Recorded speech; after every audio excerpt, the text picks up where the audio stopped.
In this video, we're going to be looking at some of the adaptations that different animals have for feeding.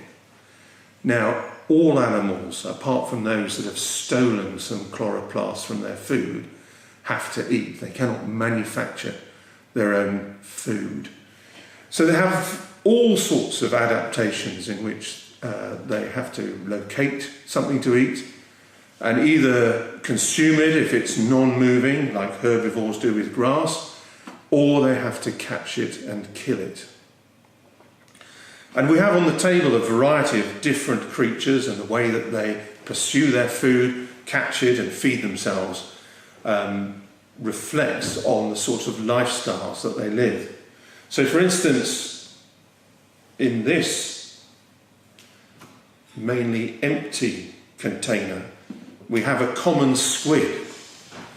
And squid, despite their looks, swim in that direction. So they swim in the direction of their flukes here, with their tentacles trailing behind them.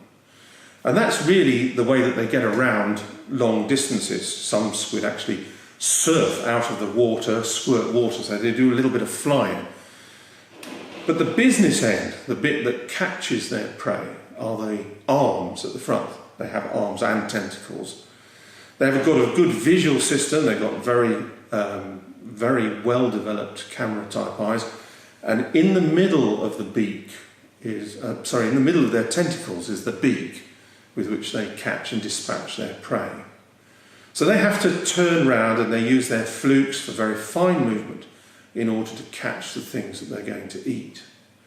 And the beak in the middle is hard chitin, so it can crush and dismember the things that they're eating, along with the tentacles pulling them apart. And if you're going to eat fish, you'll have certain adaptations to catching slimy, wriggling, thin things.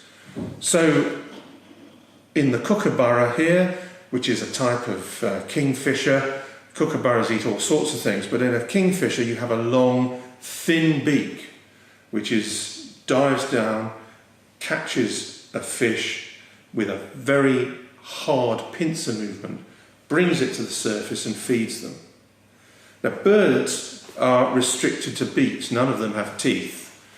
But dolphins, for instance, have very unmammalian teeth. They're all adapted into this peg-like structures, unlike our teeth, where we've got canines and incisors and molars. All dolphin teeth look the same. In that respect, they're quite convergent with crocodiles.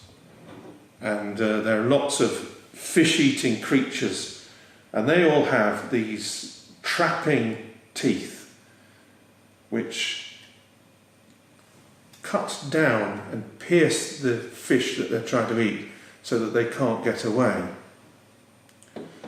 Other animals have adapted their feeding structures for different prey. So dogs and foxes, they have sharp canine teeth and sharp incisors for grabbing things, biting down, and their molar and premolar teeth have got these scissor-like edges so that they can slice up the meat before they swallow it. So the carnivores have got teeth that either have to catch something and dismember them, or catch them and swallow them and cut them up slightly.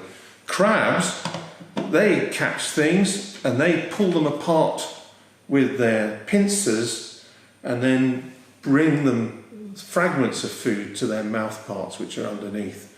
And that's the same with the horseshoe crab, which has a large number of pincers underneath, and the mouth is in the centre of them, so they pass the food into the buccal area where it's swallowed.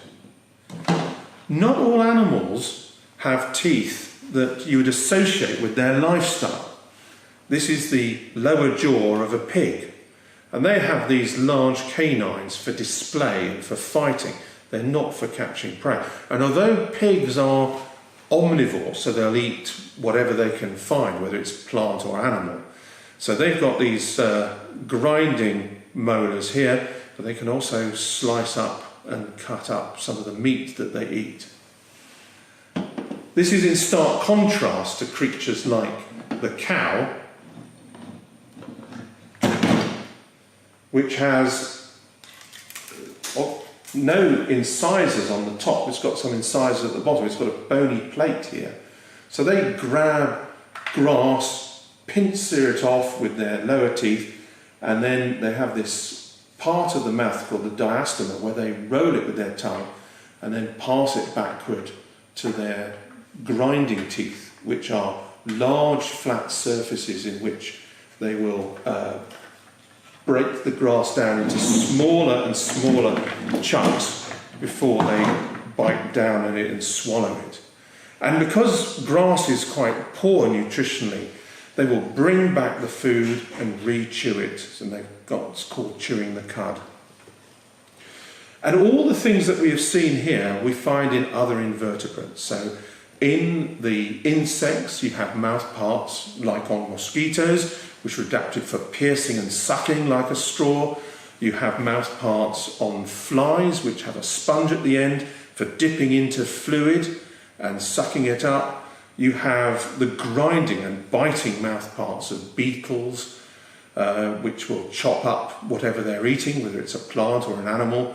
And you have the grazers, the things that bite up lots of plant material and swallow it, like the stick insects and locusts and other creatures that we find.